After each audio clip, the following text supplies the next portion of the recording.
What is going on, guys? Little Dog here, and today I'm bringing you a guide for the RuneScape 3 event, the Spring Fayre. Now, the Spring Fayre has returned once again, and for those of you unfamiliar with the event, it's basically a free skilling bonanza. Those of you who are familiar with the event, there have been quite a few changes, so stick around to find out what those are. If this video helped you, be sure to leave a like, subscribe if you love the sweet sound of my voice, and let's get into it.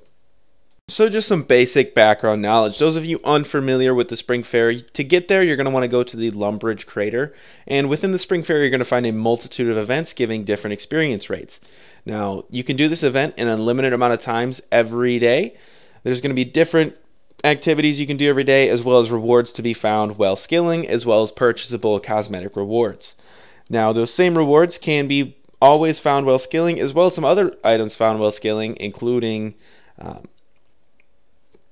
several, cosmetic items, tarot cards, and item lists for different parts of the event. So I'm going to start by going over every event and how to do it. So to start with the events at the Spring Fayre, we're going to start on the east side of the crater and move clockwise. So the first thing you're going to experience is the candy floss machines.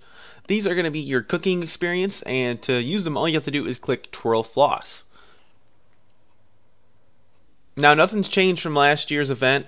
You're just going to get your experience drops. This is going to be dependent on your level.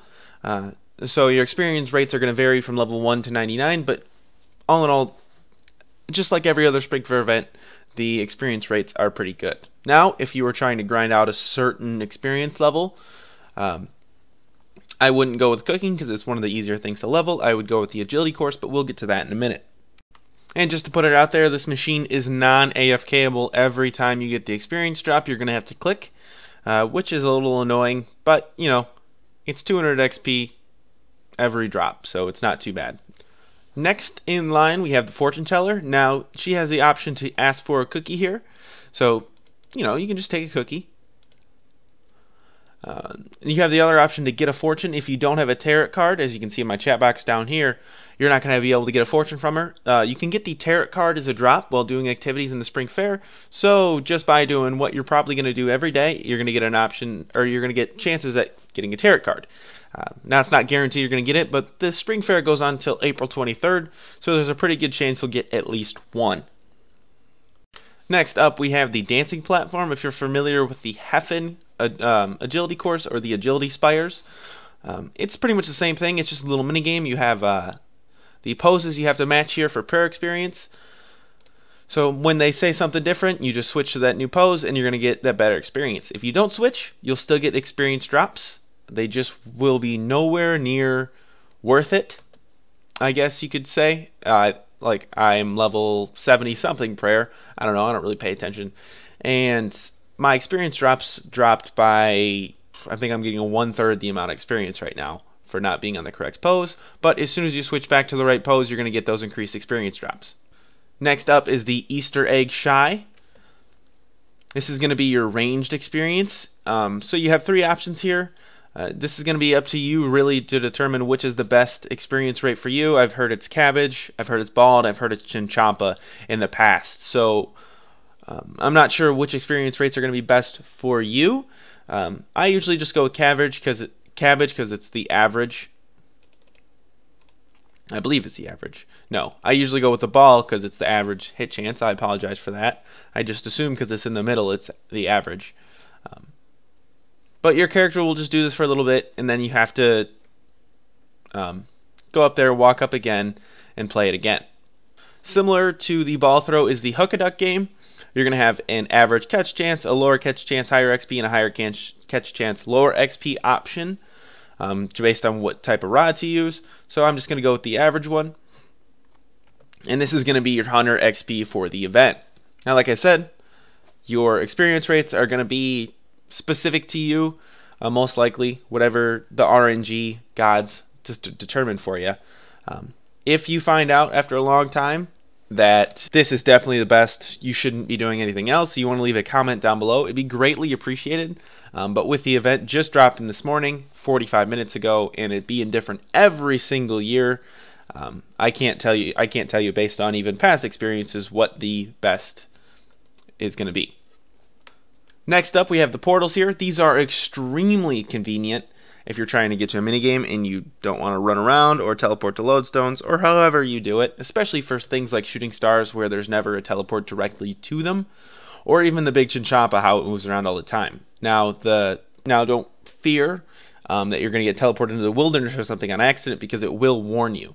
And we got the portals for the big Chinchompa, the evil tree, the shooting stars, fish flingers, deep sea fishing, which is new. That's interesting. They added that. That's cool. The sinkhole, Gothic Sea and Cache, and familiarization.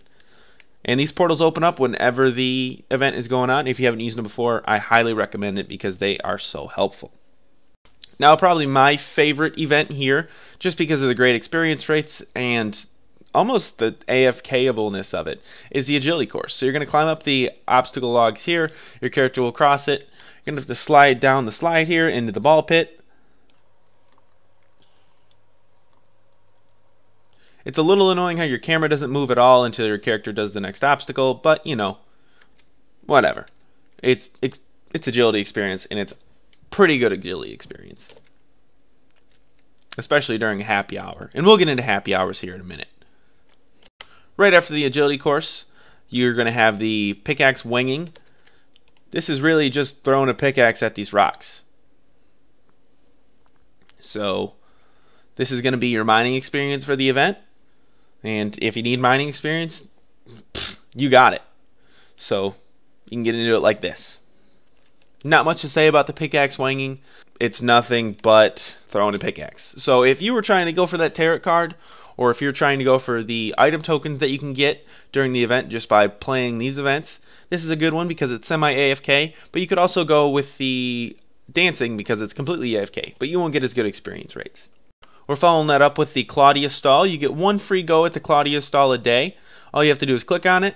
Your character's going to grab you a package. And this is going to contain things like treasure hunter items specific to the event. So as you can see, I got a protein pack, which is awesome for the next, whenever double XP is. I don't keep track anymore. And a small prismatic lamp. So you can see it's mostly treasure hunter items. Next up, we have Trixie. Now, when you're skilling at the fair, you can find a list of items that you need to collect for Trixie. If you lose that list, you can get a replacement list from her, but you won't be able to do or complete Trixie's list until you have that list. It's just going to be a list of items that you need to collect for.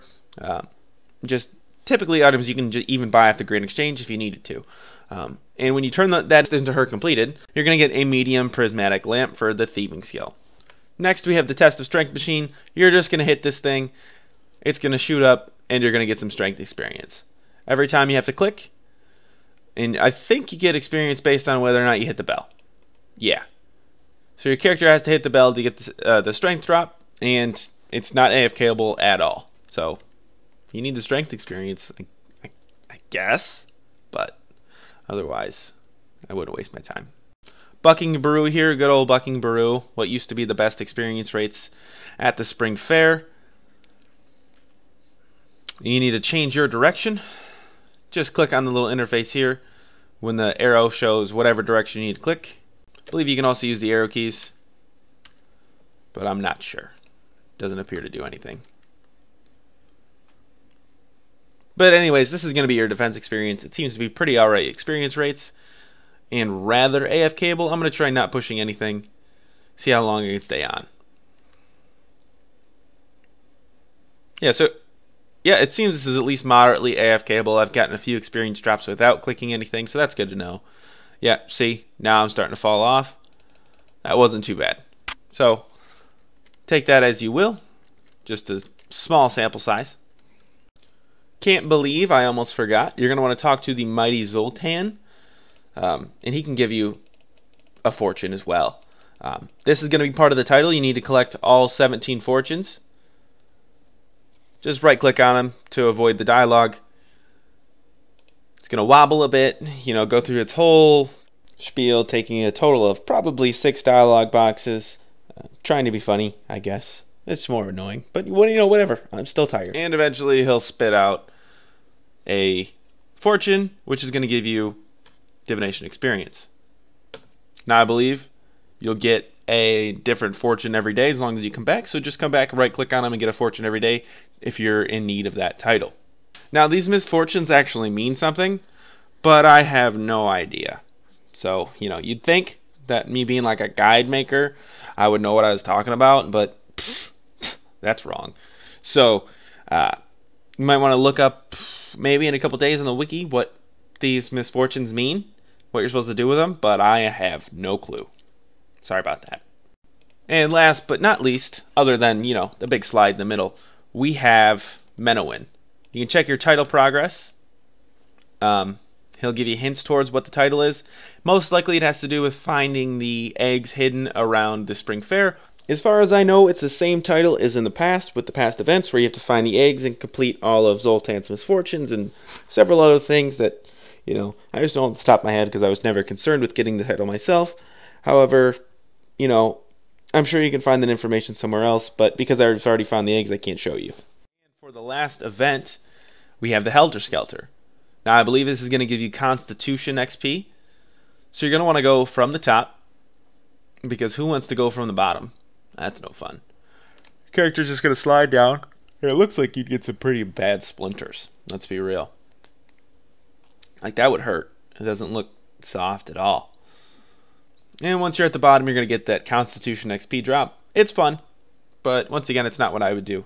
Most likely, I'm going to be doing the agility course here, as well as the Hukka Duck for the Hunter experience, because I never do Hunter. Alright, so there are going to be some cosmetics purchasable with rune coins from the Spring Fair.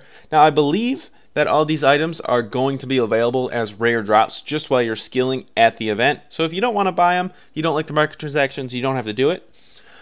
There are going to be a couple new items available, so there's a whole tab worth of new items here.